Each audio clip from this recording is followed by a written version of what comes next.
Tonight, the president's signature on the Epstein bill has now made its way there. It has started a 30-day clock for the Justice Department to release the Epstein files they have in their possession.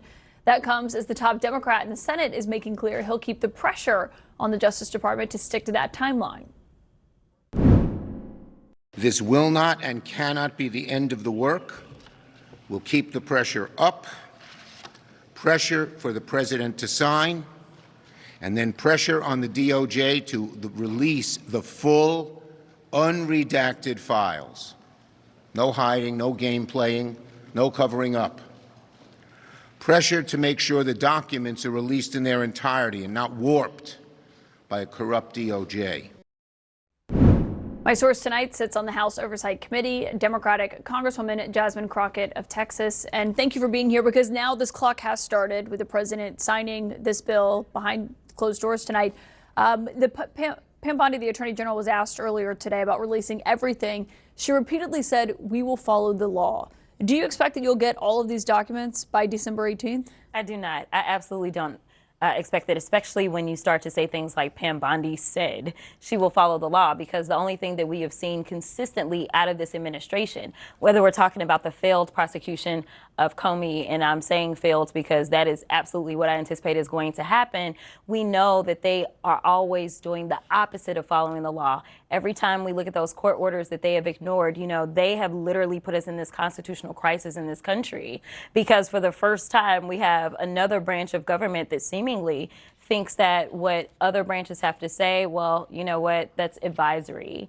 It's not anything that they have to follow. So it'll be interesting to see what happens, but I don't expect transparency. The president said tonight he thinks it's going to end up being really embarrassing for Democrats. Are you worried that it's going to be embarrassing for your party? I'm not worried at all. I can tell you one thing, I ain't never worried about my name being in the Epstein files. So that's one thing that we can talk about. Number two, for me, it's not partisan. As somebody that worked in the criminal justice system, I understand what it is to sit across from a victim. I understand their stories, I understand the trauma, and I understand the lasting effects. Wrong is wrong, right is right, and I think that that is what we are missing in this administration. It seems like he consistently wants to give a pass so long as someone is a follower of his. That's what we saw with the January 6ers, that he decided that he was going to pardon, and then even after they got in trouble again, he decided to pardon them again. He seemingly only wants to go after people that he looks at as if they are opposition. We in this country, what justice looks like is going after whoever is wrong, no matter their race, no matter their political affiliation, and no matter how much money they do or don't have in the bank account. So you're saying, yeah, you don't care even if it does embarrass Democrats? I don't care. That's not what this is about. To me, it's not political. We need to make sure that we understand how it was that this was able to take place, and we need to make sure that we tear down those structures. We have an obligation as legislators to make sure that we do better by the people in this country. We need to make sure that there are no other children that end up in similar circumstances, whether Jeffrey Epstein is alive or dead. We need to make sure, because it wasn't just one man. This was a system, a sophisticated system that was set up. And so we need to make sure that there are no other victims going forward. One Democrat who's been on defense over Jeffrey Epstein is Stacey Plaskett. She represents the Virgin Islands. She was texting with Jeffrey Epstein the day of Michael Cohen's hearing. Her questions pretty closely followed the text messages between the two of them to ask about Rona Graff, Trump's longtime assistant. You were defending her today, or in recent days, yesterday, and you talked about Republicans taking money from a Jeffrey Epstein. Here's what you said.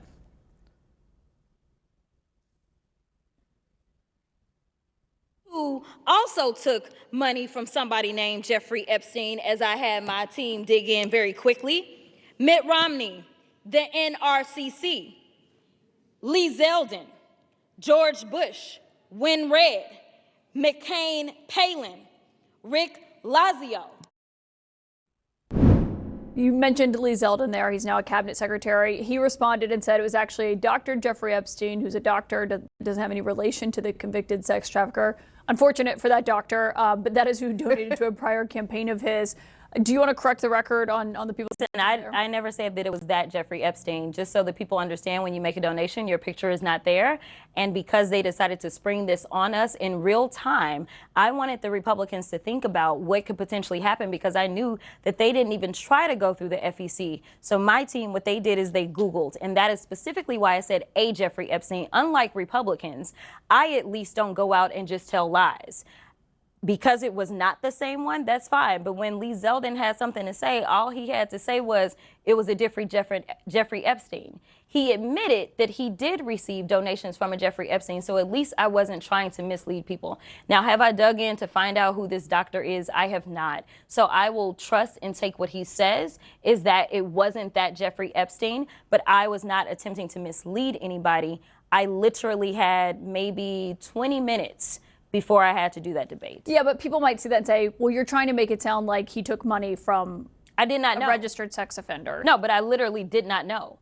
When you search FEC files, and that's what I had my team to do, I texted them and I said, listen, we're going up. They are saying that she took donations. Right, but someone might say, well, your team should have done the homework to make sure it wasn't the convicted sex trafficker. Within 20 minutes, you could not find that out, not from just doing a quick search on FEC. So number one, I made sure that I was clear that it was a Jeffrey Epstein, but I never said that it was specifically that Jeffrey Epstein because I knew that we would need more time to really dig in. Well, Stacey Plaskett was texting the Jeffrey Epstein that we're Correct. all talking about.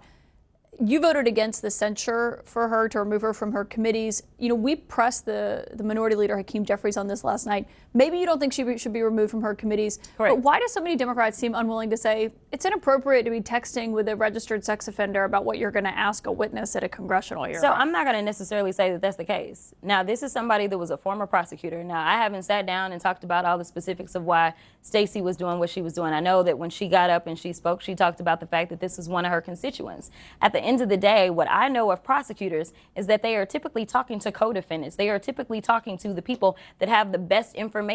And what you had the former attorney for the president that was sitting there. And honestly, we knew, or she knew, or at least Jeffrey Epstein presented that he was very cozy with the president. He had more information, registered sex offender or not. The bigger question is, why is it that the president was so cozy with a registered sex offender even after he ultimately ended up with some of his convictions? And seemingly, he had absolutely been on the plane with him. We know about the birthday card. The bigger question is, why is the president of the United States not the one that is in the hot seat for his relationship, instead of us saying, oh, you know what, we're going to take her off of her committee because he decided to text her. Stacey didn't initiate that chain. Jeffrey initiated that chain, and she took the information. Just like if somebody texts me. Yeah, but she was responding and saying, you know, what are you talking about? Quick, I'm up next. And then her Correct. questions were about Rona. But do you think that was inappropriate? I mean, would you text with someone who is a registered sex offender about what you should ask? I honestly know that he had never been convicted of any federal crimes at that time. But he had been in jail already. He had been got in a plea jail. deal. And my deal is this. The Republicans are constantly texting with a 34-count convicted felon. So if it's okay for them to text him at any point in time, then I'm not going to say that that's right or wrong, especially to the extent that you're talking about kicking someone off their committee. Were they sexting? Was it a matter of her being involved in the pedophilia? No, it was nothing like that. She was trying to understand. Let's say Jeffrey Epstein said, you know what, I have these pictures, these salacious pictures, because I know that the president got down and did these things. Do you think that it would be inappropriate for her to ask about those things if he said he had personal knowledge? I think the context matters, but obviously it seemed like he was helping her. But I do want to ask you before you go tonight, because in your home state, we've talked about redistricting there. Yeah. The federal judge saying that they have to use that 2021 map yesterday. I mean, this is what truly launched a redistricting arms race, basically, in this nation. I wonder, when you look at that ruling stands, do you think the blue states that have launched their own redistricting should stand down on it? No, I don't. Because guess what? The president hasn't stood down. And the president started this. So if he wanted to start it and Democrats decide that they're going to finish it, then so be it. At the end of the day, number one, this is not a final ruling. We know that Texas has decided that they are going to appeal this up to the Supreme Court, Trump's Supreme Court, so it's not final. That's number one. Number two, we know that he now is applying pressure on Florida. We know that they were twisting the arms of those in Indiana to the extent that one of the Indiana Republicans ended up being doxxed here recently. We know that they took a seat away in Missouri. We know that they went to North Carolina after North Carolina, in my opinion, illegally took 3 seats last time. They took another seat out of North Carolina. We know that he tried to go to South Carolina. We know that as it relates right now, they're taking 1 or 2 seats out of Ohio. So no, I don't think that we should stop. I encourage Virginia to move forward. They have a mandate. We know that on November 4th, they overwhelmingly decided the Democrats should run their legislature. And I encourage Maryland and anybody else that can get into the game to get into the game. And we'll be waiting to see if you get into the Senate game. You haven't decided, right? I haven't decided. Okay. Congresswoman Jasmine Crockett, thank you for your time tonight. Absolutely.